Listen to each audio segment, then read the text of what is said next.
Good morning, everyone. And because this is an educational, have a seat, please. Because this is an educational event, we're going to start with a pop quiz. Who knows the 8 towns served by the Nashoba Valley Tech High School? Can you name one? Westford. Low down, sir. Sure. Air. Yeah. Nope.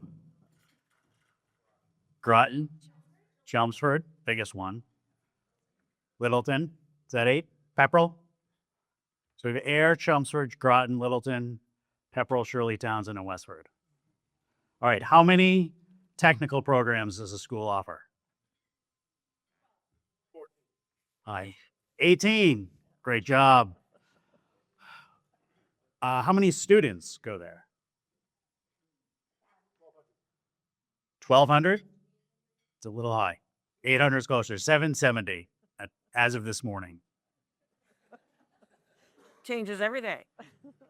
And then finally, for extra points, what is the total college student debt in the United States? 1.77 trillion. Wow. Spread among 44 million borrowers, an average about 39,000 each, and 90% of that is held in federal loans. So, with that, your grades will be posted at the end of the school day. Let's get going with Superintendent Pigeon. Good morning. How are you? Good morning. We get these big chairs. It's like Masterpiece Theater. Although I'm really glad that I didn't have to stand behind the podium. Yes. We can see you Tall this for way. me. So, how does one become a superintendent for a technical high school? It's a great question. I ask myself that every day. I'm not so sure if someone sets out to become a superintendent or if the superintendency finds you, and that's really what happened to me. But down to the basics of what credentialing do you need to become a superintendent? You have to have some experience in education. In addition to that, some educational requirements as well. But what's different about a vocational school superintendent versus a traditional K-12 superintendent and the requirements at the state level is that we also have to have experience in workforce development or experience working in occupational education. And what in your career, what led you up, maybe through college and whatnot? How did you get those skills to become a superintendent? Sure. I went to college at Worcester State. I'm actually an Amesbury High graduate. I don't know if there's any others out here, but graduated and went on to Worcester State to earn my teaching licensure in health education. And when I graduated, I ended up putting in resumes all over the state. I would have gone anywhere that would have hired me. Found myself interviewing at Whittier Tech, a school that I was a little bit familiar with because my brother had attended there to become a carpenter, and had my first interview and was fortunate to land a job at Whittier Tech.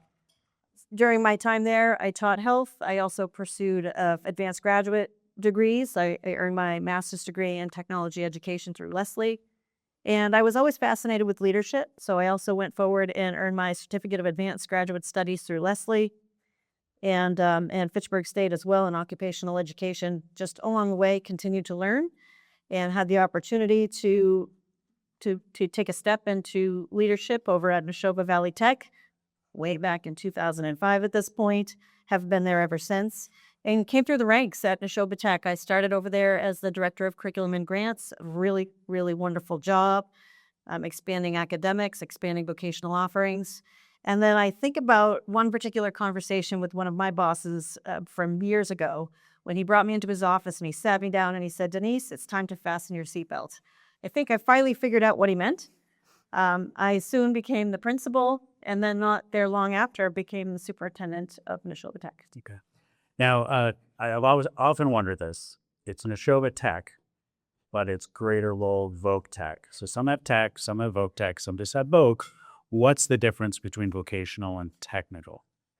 I think way back when these schools were formed, it really depended how long a school district wanted their name to be. So Whittier, as an example, is Whittier Regional Vocational Technical High School. That's a long one. Honestly, it's all the same in our world, whether you're vocational, technical, it really means the same thing in our universe. You're actually going to see as we move forward some changing in language at the federal level and at the state level. There's some rebranding going on, and you've probably heard the term CTE or Career in Technical Education. but it's really referring to work-based learning and training for future of work. Okay. And take us through your campus. What is it over there in Westford? I mean, if you don't have a student there, you may never have actually been in there. So what goes on there every day? And tell us about your facility. Great, I will. I would also say if you've never been to our school, actually raise your hand. Who's not been to our school? Please, please, please reach out to me and visit. We want you to see what your vocational technical school is doing. We offer a community open house the first Sunday of November every year, open to anybody. Please come in and see. Until you've actually seen what vocational education looks like in action, it is hard to imagine. But we have a pretty large campus, and you will see a traditional academic setting. You'll see English classrooms, math classrooms, etc. But then you also will see what's happening on the vocational side of the house. And each one of our technical programs, we're like a small city. You can walk down the hallway and you can walk into a full functioning automotive facility with lifts and cars for serving the public. We have a full functioning restaurant open to the public. We have a salon also open to the public. Every technical program is a replica of what you would see out in industry, and students are learning in action in those programs every single day. It's really a wonderful place to visit and experience. Walk down the hallways, and there's always so much amazing learning happening. Right. I want to talk a little bit about the politics of running your school system, because you don't belong to one town. You serve 8 towns, which means you have to get buy-in from those 8 towns on your budget, not only your operating budget, but capital expansion. How do you manage that? How do you get 8 towns to agree on anything? That's a big question. And do you need all 8? Maybe you just need a majority. We need a 2/3 vote for our annual budget. So I do, as superintendent, participate in the 8 town meetings for our 8-member towns. And communication, I think, is the most important piece, and continual re-education and letting the members of the public understand why we exist and what we are here to do and help with. So in terms of why we exist and our membership with our 8 towns, it would be really difficult for each individual town to offer the robust programming that we offer for vocational technical education. It just would not be cost effective to have 18 different technical programs in all of these different towns.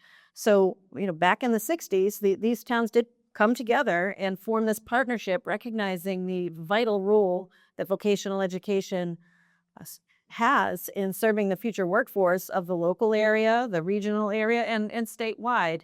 So that's sort of the why, and some of it is reminding folks of the why and making those opportunities available and spending the time to communicate. So I do, when asked, I will present to our finance committees of our 8 towns, our select boards of our 8 towns, and I have very strong partnerships with the superintendents of all of our sending schools.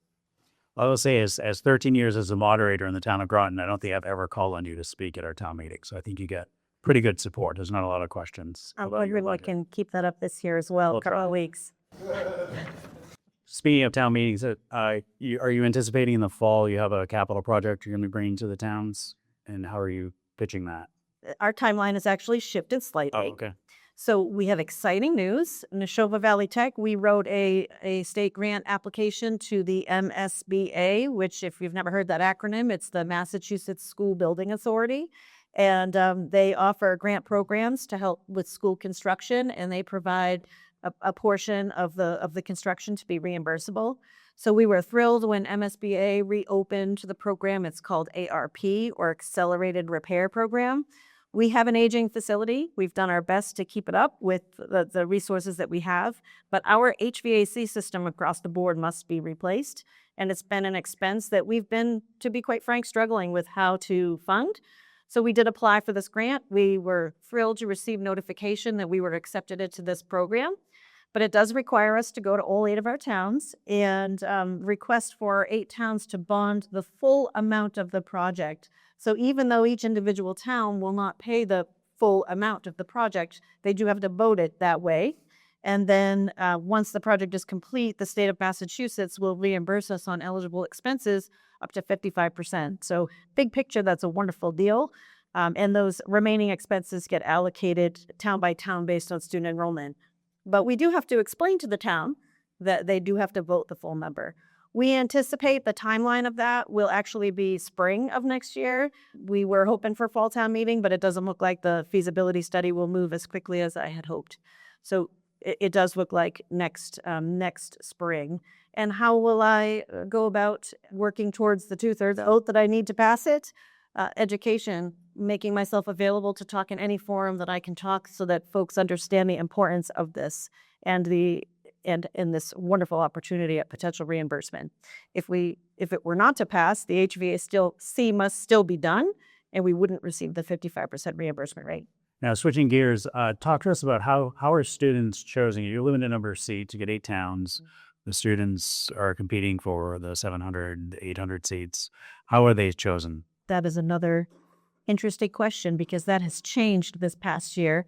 If you've been following different trends in the news over the last year, it's been quite a controversial conversation. But just to get back to where I fall and what I believe, in a perfect world, we wouldn't have to have an admission system because in a perfect world, every vocational school would be right-sized for its region, and any student who wanted to attend a vocational school would have the ability to do so. What I will say about Nashoba Tech is we are quite fortunate that we are, for the most part, right-sized for our region. There are some years we do carry a small wait list, but we are not like some of the city anchor vocational schools that have wait lists 500 to 1,000 students long. That's not Nashoba Tech. We're also continuing our expansion efforts to try to eliminate any small wait lists that we may have. But in terms of how it works, since the inception of our schools, the state has defined how we would enroll students. And the state had a system in place for many years that would have us using a combination of students' grades, their attendance record, their conduct record, and if the school chose to do an interview or a graded interview. Last year, the state did take a vote to change that process, and now there is a state mandate that all vocational schools across the state accept students through a lottery system. And school committees had the option to pick a traditional blind lottery or to do what was referred to as a weighted lottery, where students could earn a certain number of weights in particular criteria. So we decided at Nashoba Tech to continue to use a weighted lottery. Students still do have to participate in an interview. It's not graded, but they do have to participate, and participation does provide them a weight in the lottery. In addition, attendance, any student that has less than 26 absences over the course of 270 days receives an extra weight in the lottery. And then if there's an absolutely clean conduct record, or actually as long as the student doesn't have very severe discipline, they would receive the extra weight in the lottery. So the criteria is completely prescribed by the state. And again, if I had my way, we wouldn't have to implement the lottery because every student that wanted to attend would have the opportunity to do so. Yeah. Let's switch gears again, too, because this is a business audience and, they're looking at their workforce needs. Let's talk about the programs you offer. Just give us a general sense, and then how do you determine, when is a program kind of not needed anymore, or you want to add a new one? How is that done? Or do you have to, I think you mentioned this morning that you've merged some programs. Give us a sense of how that goes and what input the business community might have in terms of what programs you offer. Vocational programs must align with workforce needs. So one of the things that we do look at on a regular basis are the blueprints, the regional blueprints for labor market demand in our region and in our state. If we are trying to open a new program, we actually have to justify to the Department of Ed why the regional demand exists. And same thing with phasing out programs. We have to do the research and show how that demand might be waning in that particular area. So at Nashoba Tech, we offer the 18 different programs, and we cluster them into essential departments. Our most popular programming, pretty traditional at this point, is construction and transportation. About half of our students are enrolled in some type of a construction or transportation program, and what falls under that category: electrical, plumbing, carpentry, automotive, and auto collision repair. That's, again, most popular programming. The other two clusters are pretty equal in terms of participation, and that's our service cluster, which are programs such as veterinary assisting, dental assisting, health assisting, culinary arts, etc. And then we also have our technical programs such as engineering, robotics, programming, and web. So we offer a wide variety, but definitely for the past several years, construction continues to be the strongest programming that we have. Okay. Did I hear you're adding HVAC? That is my hope. Okay. So Nashoba Tech has been very aggressive with putting in applications for competitive funding. The state has been participating in a program, Workforce Skills Capital Grants, if you've heard of them. They are competitive grants, and we have applied for every single one of them. We have done quite well in earning those grants. So we have a pending grant application. I'm hoping very soon for some good news. So please cross your fingers for us. If we receive this funding in the next 2 years, we will be adding HVAC tech to our offerings, and we will be adding property maintenance or facilities management maintenance to our programming. Again, construction is the strongest programming that we have right now, and the need is great. If you speed up the HVAC program, can they then repair the HVAC at your school? I hope so. I really hope they can help. We're actually talking about bringing the teachers on board a little early so that they can help us with all of this. Right. And property maintenance, the same thing. We run a full program in our building. We have to take care of our entire facilities, and we do hope that part of the programming will be upkeep. We use all of our technical programs for different types of upkeep of our building. They help us with construction projects all the time.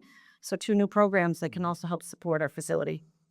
And your students, construction students, recently helped complete the Habitat for Humanity house in air. Yes, they did. Tell us about What that. a wonderful project. We had wonderful experience. Our students from Carpentry, Electrical, and Fleming had this great opportunity to not only get workforce skills experience right out in the field, but also to help change lives. So that was wonderful. Thank you.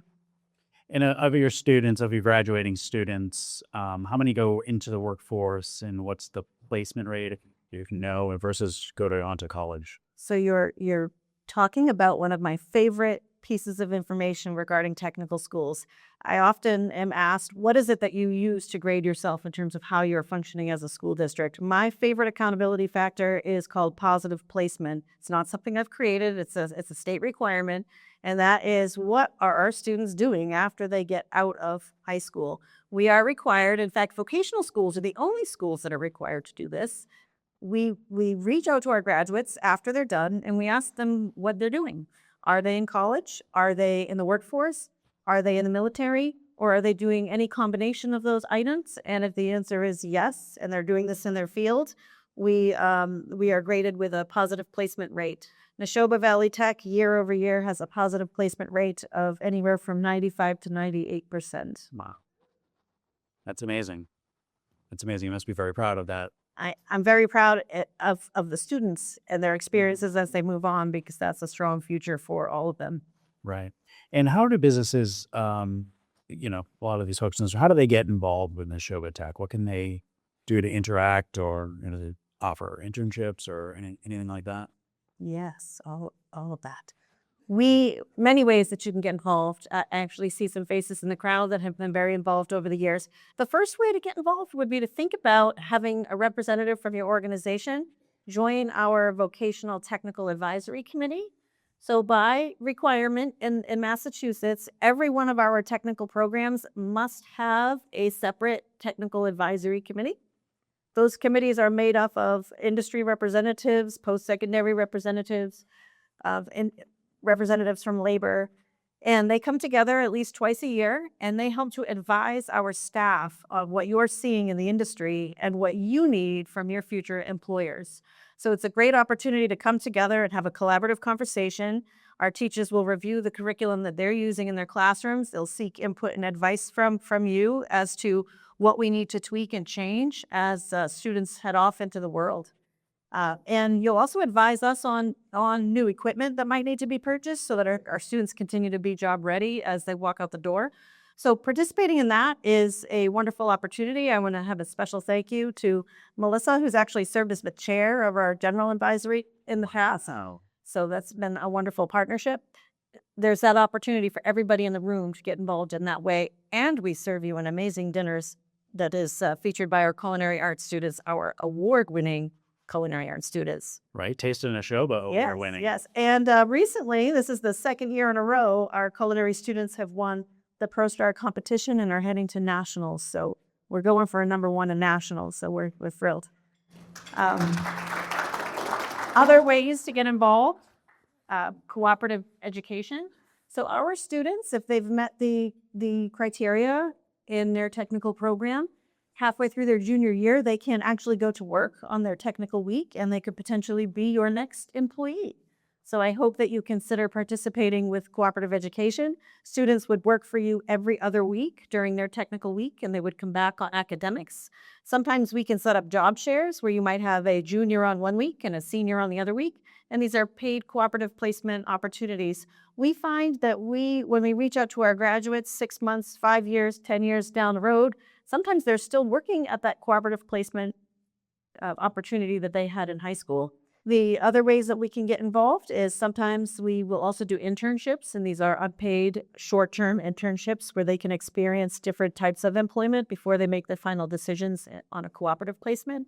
So a lot of ways to get involved. In addition to that, we believe it's really important for students to see what it's like in their world of work. So anytime that we could potentially bring groups of students to tour your employment places of employment or your different types of opportunities to see different settings, we would want to take advantage of that per each one of our technical fields. And guest speakers. I think every one of you would make an amazing guest speaker, so please consider reaching out. You mentioned every other week is the tech week, and then presumably every other week is the academic.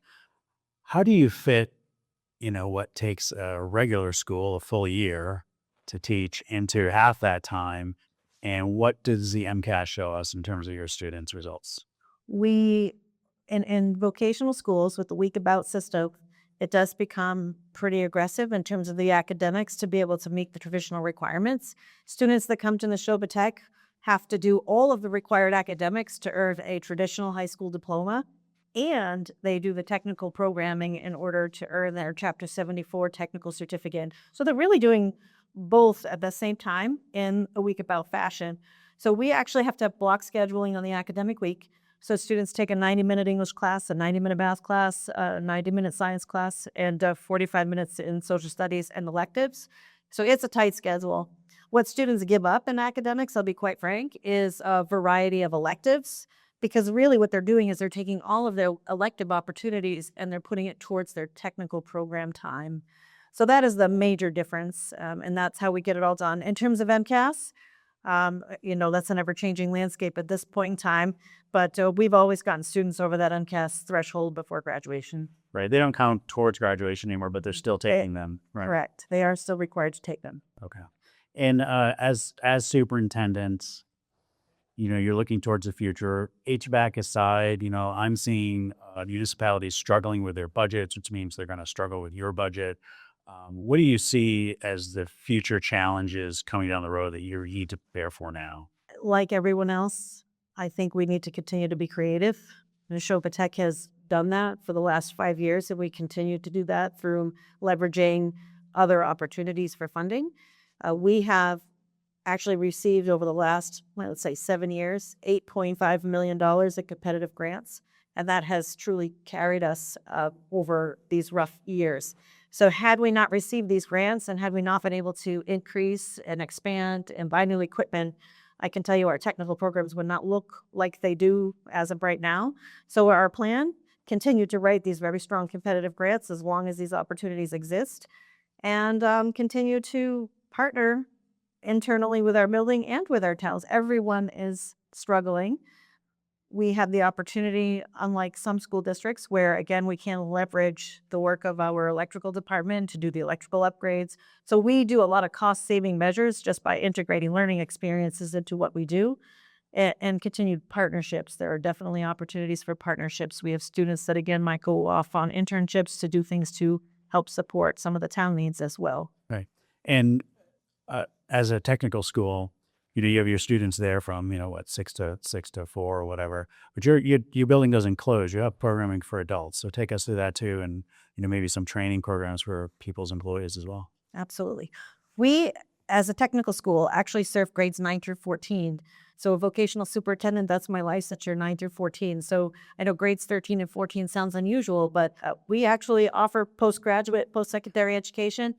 We partner with our local community colleges, Middlesex, Mount Wachusett, thank you. We are a full functioning building at night. We have these amazing technical spaces. The building does not go dark. We do job retraining for adults and for recent high school graduates. The most popular evening programming that we have right now is through a state partnership. It's called CTI. We love acronyms in education. Career and Technical Initiative. It's a state-funded initiative where we do 200-hour job retraining for folks who might be unemployed or underemployed. And right now we're offering these adult programs in advanced manufacturing, plumbing, electrical, and automotive tech, and every session is filling. After the 200 hours are done, we work with our employer partners to place these individuals in the field. It's really wonderful to see the life-changing opportunities it's providing for folks. Now, are those adult learners, are they also only from the 8 towns, or is it for broader? The participation can be broader because we don't offer every single program, not yet. So you can go anywhere, but we do work with our regional mass hire and our regional workforce boards for placement. So the majority of folks that do attend are from our 8 towns and from our region, but we are able to accept folks from outside of the region. Okay, great. And it is at no cost to the participant. It's all state funded. All right. I have more questions, but I want to make sure we have time for audience questions. So I'll open it up to the audience. If anyone has any questions for the superintendent in the back, yes. Hi, Denise.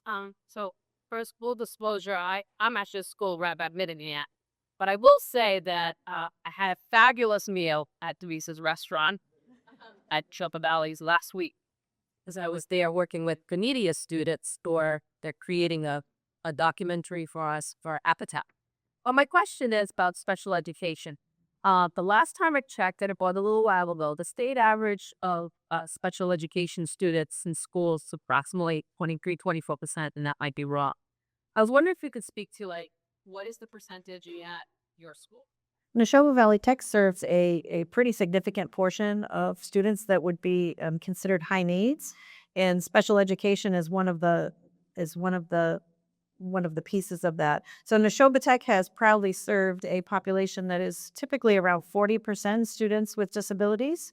And if you were to compare that to our sending high schools, they traditionally are serving students with disabilities anywhere from like 8 to 10% of their student population. So we're more than double. And students are doing absolutely amazing at our school. And we're proud to continue to serve that population. So you're having a video made by the students. You had a house, now a video. What's next? Yeah.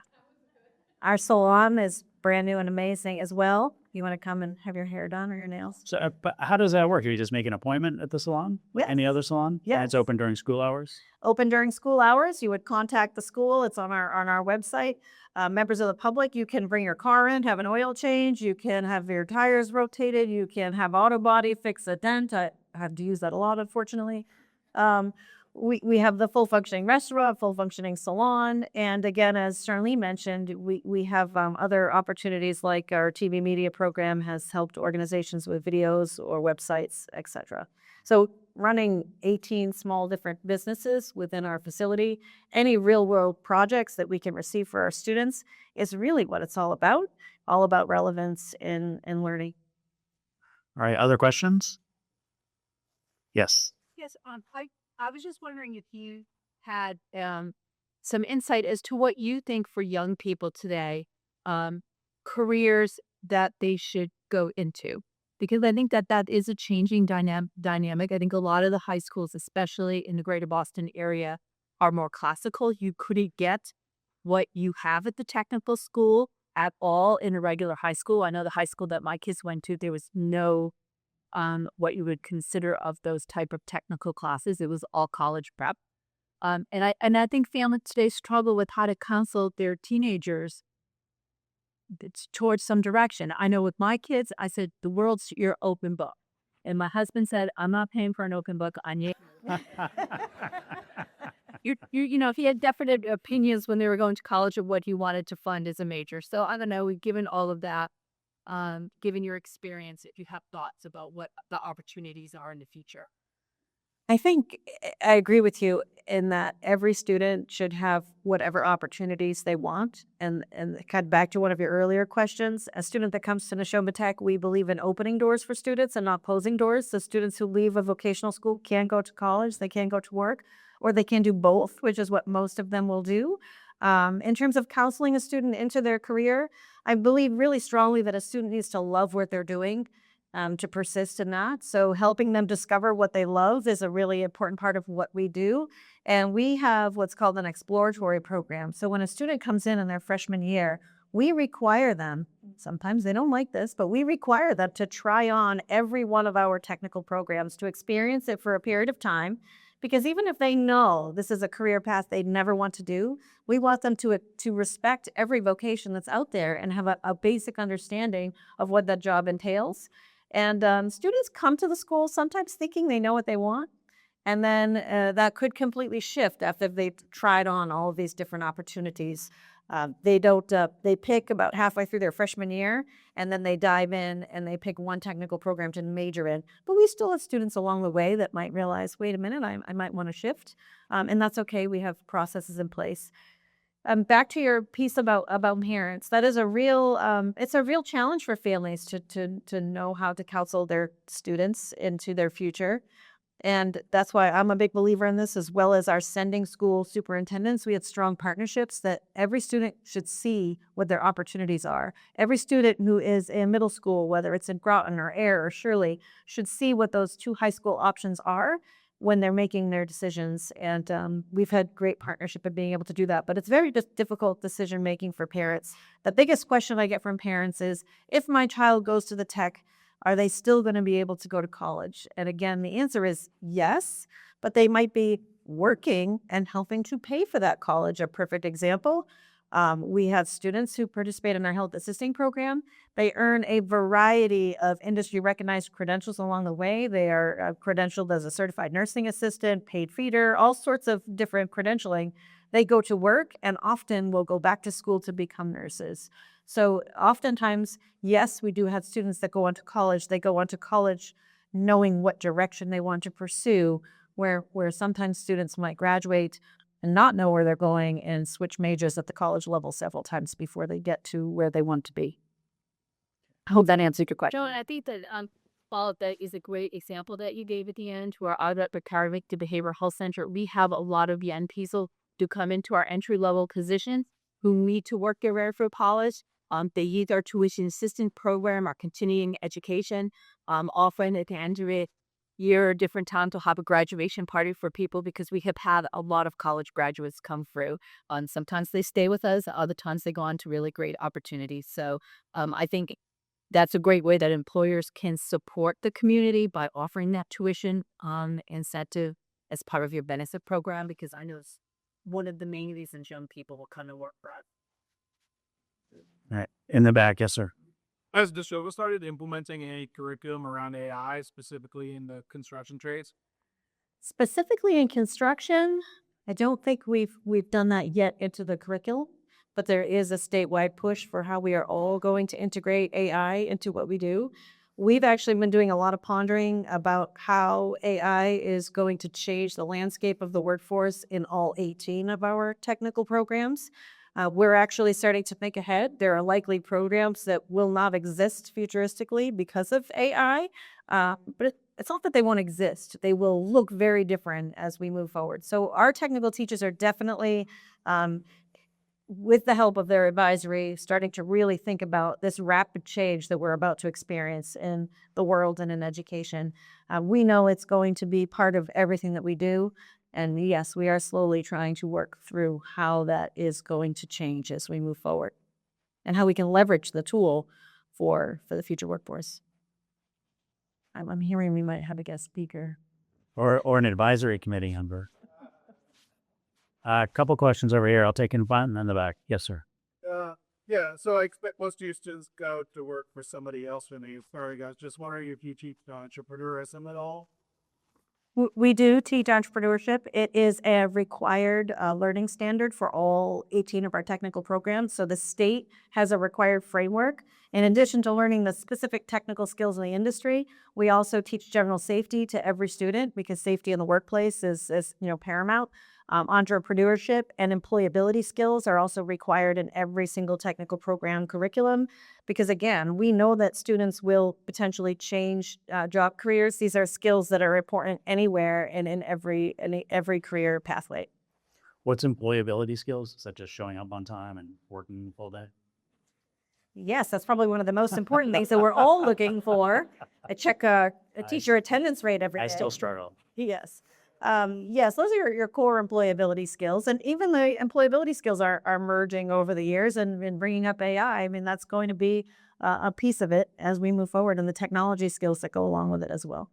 So evidence-based practices, for me, the evidence is in the experiential learning. I mean, any student who's integrating in and learning by doing, to me, that is the best form of education that you can do. Also showing relevance.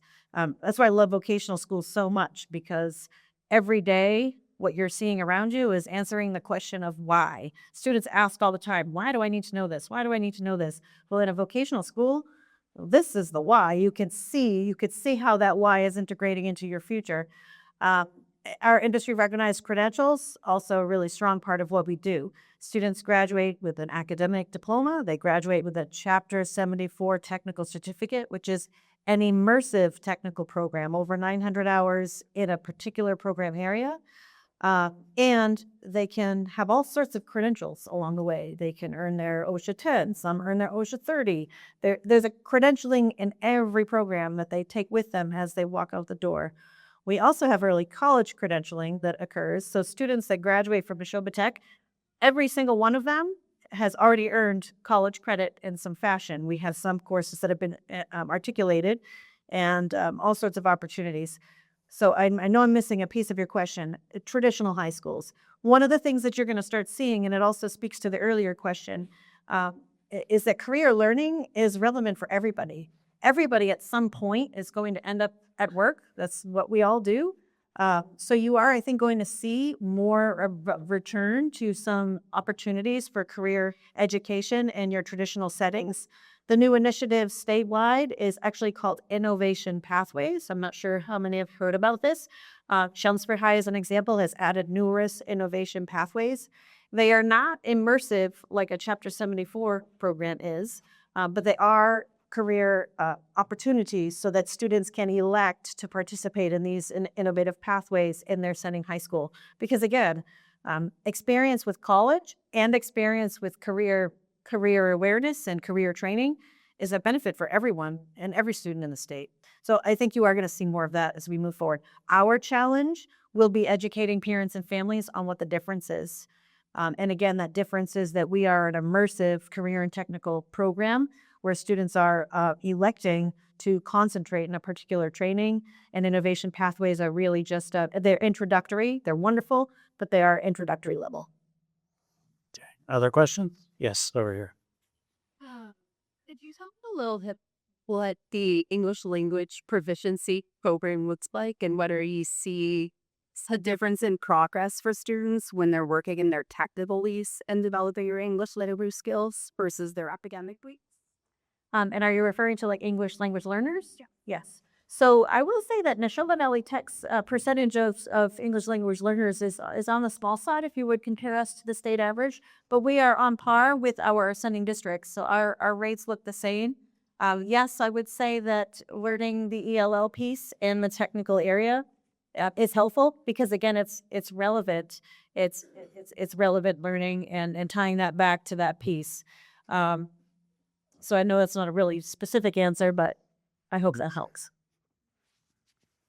Another question? Yes. Can you tell us the percentage of students that go right into the workforce? Kasi hearing more and more how trades are aging out. I mean, I'm a huge proponent of tech in school, above it. What year did Nashoba Tech open? In the mid-60s. It's 60s, okay. So all of those folks went on to careers in their trade, owner of businesses, they hired.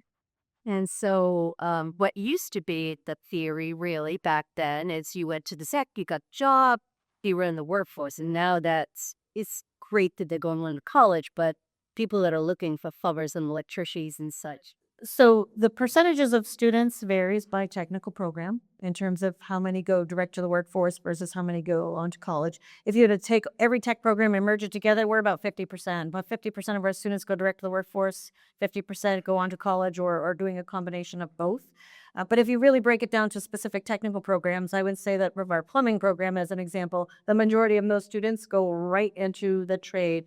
But I would say that they are still participating in post-secondary education because to become a master plumber, you have to do tons of hours in code, which I personally feel is like earning a master's degree. You're just earning a master's degree in plumbing. So some of it is about reporting and how the students report. They might report that they're going to college, but they are working in the fields while they're going to college. So again, the percentages can be confusing to the public when you're looking at it from a broad sense. Other programs, you really do need to go to college to get to that next level. Nursing would be an example if your goal is to become a nurse, but you can be working as a CNA.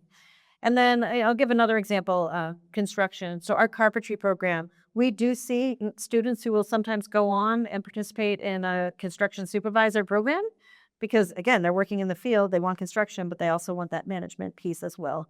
So to answer your question, about 50%, but more and more we're seeing that some type of post-secondary education is necessary and every field is required to have some type of lifelong learning. It might not be your traditional college granting credit type programming, but they're participating in some type of continued workplace learning opportunities. We have time for one more question. Do we have one? If not, we get oh yes, in the back. It's a question/comment. So in full disclosure, I'm from Mater High School and I'm the Innovation Pathway Coordinator. And at our school, we have a graduation requirement where you have to do, every single senior has to do a senior capstone project and an intern, a 25-hour internship in a field or area of your interest. But we also have the pathways in business finance and then period technology. We're going to ag healthcare in the fall. And we also have a CTE program in multimedia and broadcasting. So we kind of have like a little bit of a soup to nuts thing. But I'm finding that as I'm working with kids, trying to place them in internships, I see kids who I'm like, they should have gone to a technical high school. I have one kid who wants to be an electrician and trying to, I feel like he's delayed getting started because he's missing that piece. And I see more and more kids who I think maybe into their, sophomore, junior years, they realize that, oh, I should have gone to the tech. Like, do you have any kind of, do they have to start freshman year? Is there any kind of like backfill that they can do when they have the aha moment, like, oh, I shouldn't be in regular high school? So first of all, thank you for what you do. Amazing. And I have a little bit of knowledge of some of the great work you're doing over at Maynard. I have a school committee member in common with your school district who has spoken very highly of the work that's happening over there. And I think our TV media teachers have recently connected to share best practices. So that, again, wonderful. It's amazing the connections that you make as you talk to folks. Again, the questions that you ask really tie back to individual regions and availability of vocational education. At Nashoba Tech, again, because we are pretty close to being right-sized for the interest in our area, we are able to, at times, take students in as sophomores or juniors or seniors in terms of applying once they realize, wait a minute, I really do want to do this. We have those opportunities because we tend to have space available. Certain vocational schools, I know you're tied to a different vocational schools, may have long wait lists and that availability is not there. So it is wonderful that they have the vocational opportunities for Innovation Pathway. My goal is to continue to be right-sized so we don't have that concern. But I would also encourage students, senior year, there are always those students that would say, oh, I really wish I went to the tech. Well, that's where CTI comes in. We have recent high school grads that realize, I do want to be an electrician, I do want to be a plumber. They can come to our 200-hour programs for free. And after 200 hours, be placed in the work setting. So we are doing more work trying to coordinate with high school guidance counselors to make sure that they're also informing them of those opportunities that exist as well, in addition to traditional college pathway. Well, Dr. Pigeon, I told you the audience would ask better questions than I did.